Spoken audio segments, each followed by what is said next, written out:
Boa tarde, estamos aqui com meu pai, Marcelo Velasco. Boa tarde a todos. O objetivo dessa entrevista é a gente descobrir o que fez ele entrar no meio musical. Vou te fazer algumas perguntas, tá? Tá, pode começar. O senhor costumava consumir muita música na sua infância? Sim, bastante. Um dos principais hobbies na minha infância era a música, principalmente porque a gente não tinha a facilidade que a gente tem hoje de reproduzir a música que a gente quer instantaneamente no telefone. A gente precisava ficar horas ouvindo rádio, às vezes ouvindo um monte de música que a gente não gostava, até tocar aquela música que a gente gostava, ou a gente aprendia a tocar e no grupo de amigos na escola, no intervalo, ou na parte da tarde, na recreação, assim, brincando, pegava o violão e tocava as músicas que a gente gostava. Como era a sua relação com a música na adolescência? Foi bem mais intensa do que é para vocês hoje. Bastante. Porque, por causa do que eu acabei de falar, né? A gente não tinha tanta facilidade para escutar o que a gente queria. Então a gente precisava se virar com o que a gente tinha. Então, assim, se eu queria ouvir uma música com que eu gostava e não estava tocando no rádio, eu tinha que aprender a tocar a música. Ou a gente pegava uma fita tipo essa daqui, ó, que é um brinquedo que a Ana Júlia fez. Ou a gente pegava uma fitinha tipo essa aqui, botava no aparelho de som, que naquela época os aparelhos eles tinham a opção de gravar. Aí a gente ficava horas ouvindo rádio, até tocar aquela música que a gente queria. Aí quando ela começava, a gente dava o play e começava a gravar. E a gente ficava pé da vida, porque às vezes no meio da música que a gente gostava, que a gente ficou horas esperando, entrava a vinheta, entrava uma propaganda da rádio e estragava a gravação. Nossa, dá raiva que até hoje tá no carro, tá tocando uma música na rádio, aí em vez do cara deixar a música tocar, ele fica, não, porque essa música, Ele fica ela falando por edifica. cima. Nossa, Exatamente. Imagina naquela época que a gente não tinha a opção de baixar no telefone, fazer uma playlist com 200 músicas. Hoje no teu telefone você deve ter pelo menos umas 100 músicas que você gosta. Naquela época, numa fita dessa daqui, ó, pergunta pro seu professor, cabiam tipo umas 10 músicas de cada lado da fita. Aí a gente tinha que terminava de gravar um lado, virava e gravava do outro. Então a gente tinha que ser muito seletivo nas músicas que a gente escolhia para colocar na nossa playlist, que era esse negócio aqui. Porque era um número muito limitado de músicas. Cabiam no máximo 20 músicas aqui, dependendo do tamanho da música. Por exemplo, fosse uma Legião Urbana, que tem a música do Faroeste Caboclo. Faroeste Caboclo são quase 10 minutos de música. Ou seja, o equivalente a 3 músicas era só uma música. Então você já matava quase um lado inteiro da fita só com uma música. Então isso acabava atrapalhando. Então a nossa relação era bem próxima por causa da escassez de recurso para a gente ter acesso. Então a gente tinha bastante proximidade com a música por causa disso. e tipo assim, quanto menos você tem, mais você valoriza. Também. Quais eram as suas principais referências na música? As principais referências, a minha principal referência era o seu tio Fábio, que foi quem me ensinou a tocar. Eu comecei a tocar muito cedo, com 11 para 12 anos. Meu tio Fábio começou a me ensinar a tocar violão. Então, assim, as principais referências eram os músicos da nossa igreja, que eram ótimos músicos, todos eles formados na Vila Lobos, todos eles fizeram especialização no instrumento deles no Ministério Apacentar de Nova Iguaçu, com os músicos do Ministério Apacentar, então eles eram músicos muito bons. E através dessa influência deles, eu comecei a gostar de outros instrumentos. Eu me apaixonei pelo contrabaixo, logo depois que eu comecei a tocar violão, eu me apaixonei pelo contrabaixo. E aí aprendi a tocar contrabaixo, e depois aprendi a tocar bateria, muito por causa da influência do Roupa Nova, que é uma banda que eu gosto muito. Na minha época, os colegas que a gente tinha, a gente gostava também bastante, por causa da versatilidade que eles tinham no palco. O músico estava tocando bateria, saía da bateria tocar violão, o que estava tocando piano ia para bateria e eles ficavam rodando no palco e tipo, demonstravam que todos eles tinham domínio de bastante tipos de instrumento diferentes. E eu achava isso muito legal. O senhor acha que Isso influenciou pro senhor se interessar em aprender algum instrumento? Sim, com certeza, foi determinante. É, Principalmente o cenário musical da época, né? Porque hoje você tem muita música eletrônica, você consegue produzir muita coisa com o computador, musicalmente falando. Naquela época, hoje você tem um programa no computador que se chama Autotunes. Eu acho que o Autotune deve estar até ultrapassado, deve ter até outros programas melhores, que independente se a pessoa canta bem ou não, se ela toca bem ou não, você grava a linha e depois você vai lá no computador e vai ajustando a voz, o tom, o timbre. E na época não tinha isso. Na época, ou você era bom ou você era ruim.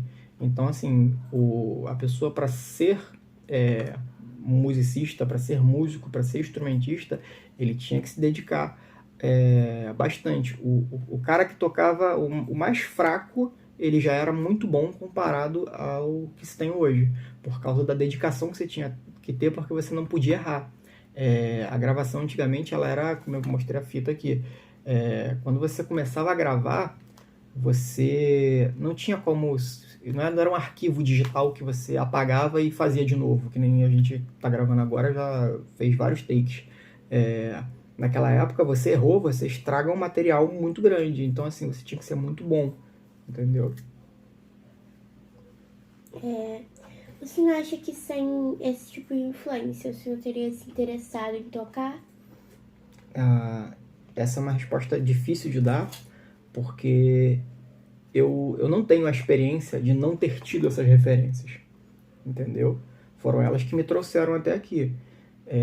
Provavelmente teria influenciado negativamente. Provavelmente, se eu não tivesse tido a influência que eu tive, muito da minha criação, muito do ambiente que eu fui inserido.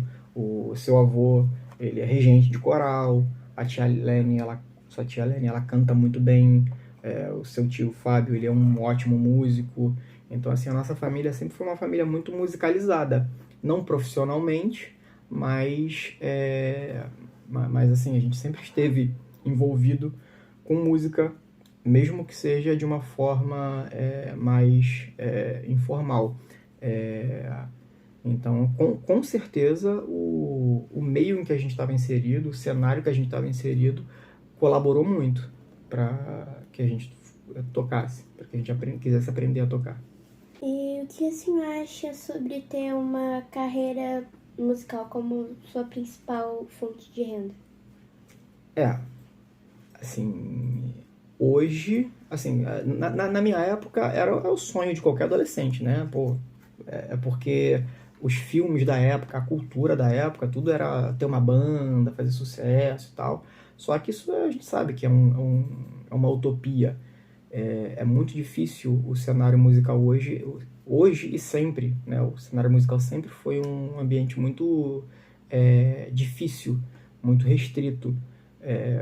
E quanto menor o nível cultural do público, menor é a qualidade musical.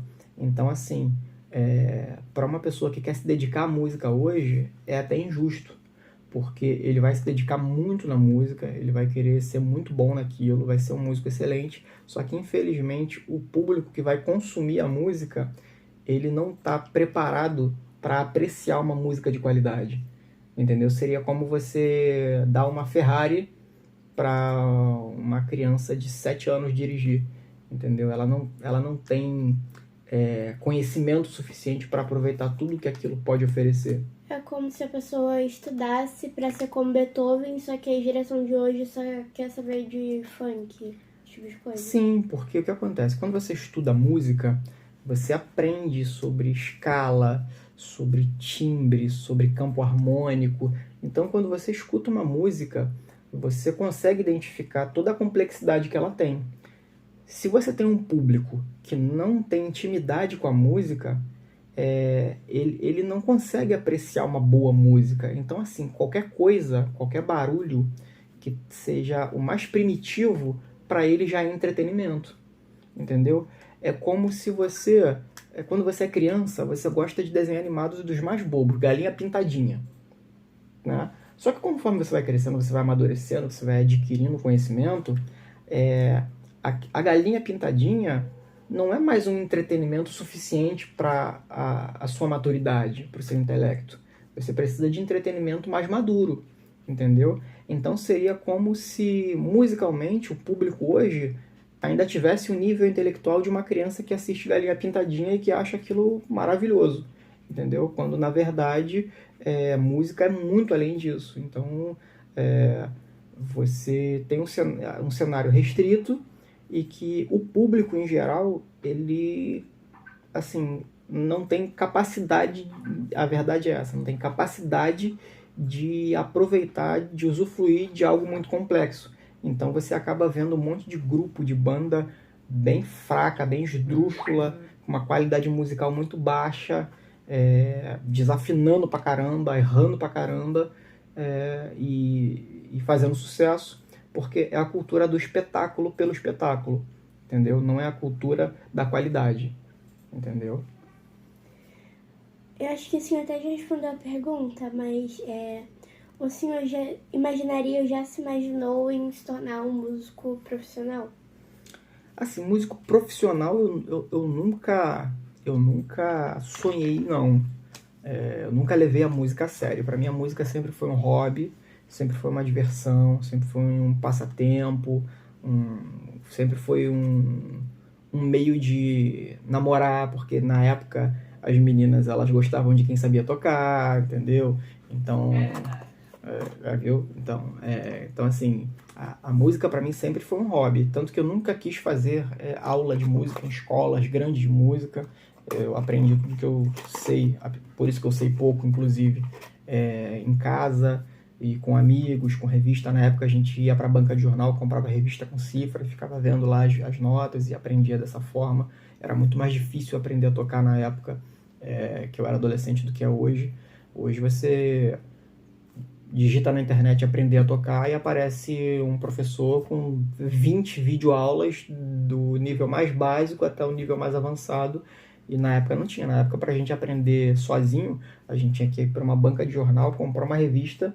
Aí na revista ensinava a fazer as notas. E a gente tinha que ficar fazendo as notas no braço, entendeu? A gente pegava uma ripa de madeira e ficava treinando.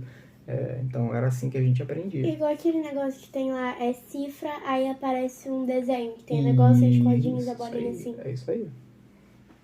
E como o senhor se vê daqui a 10 anos em relação à música? Se vê tocando mais algum instrumento, se aprofundando mais, coisa do tipo? Assim, hoje, como sempre, eu nunca vi a música como um meio de ganhar dinheiro, apesar de muita gente sonhar com isso, mas já aviso de antemão, é um meio muito injusto, é muito difícil, é quase como, é mais difícil do que ganhar na loteria, viver de música, mas eu daqui a 10 anos eu me vejo basicamente como eu tô hoje. Eu não pretendo melhorar musicalmente, porque a música, como eu falei, para mim sempre foi um hobby, sempre foi uma diversão, sempre foi um meio de estar junto com as pessoas que eu gosto e se divertir. Nunca foi algo que eu quisesse me profissionalizar. Então, assim, eu pretendo levar pro resto da minha vida a música como um hobby, como uma diversão, e é isso. Obrigada pela entrevista. Eu que te agradeço, tá, meu amor? Te amo.